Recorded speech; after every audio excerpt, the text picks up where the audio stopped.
Reg B has this thing where it says, all right, we're going to define an application two different ways. There's the really broad definition that triggers regulatory compliance. That's what you see here in the paragraph at the top of this page. What do I mean by triggers regulatory compliance? Jump down to number 3 at the bottom of the page.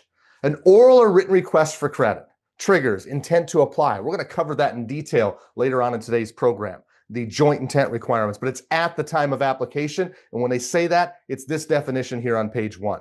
We're going to talk about collecting demographic information, both under Regulation B and HMDA a little bit later today, but it's at the time of application, that oral or written request for credit. And then we'll talk about the appraisal notice when we get to the end of today's program, talking about shopping disclosures.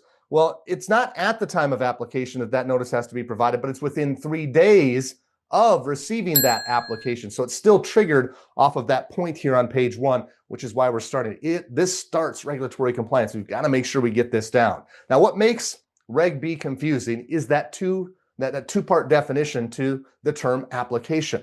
There's what we studied here on page number 1 that triggers regulatory compliance, but then there's another one that often is more misunderstood, and that is the completed application, which really only does one thing or requires one thing.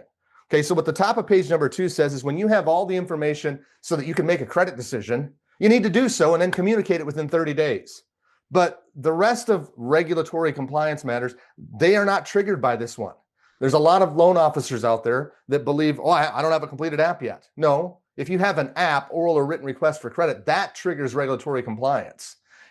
You don't have a completed app yet? Okay, well then you don't have to communicate a decision, but there's other things you have to be responsible for. Hey, if you drop to the bottom of page number 2, that 30-day notification, that's to get the information out to the customer once you have enough information to make a decision. That information being your yes, no, or no, but your decision.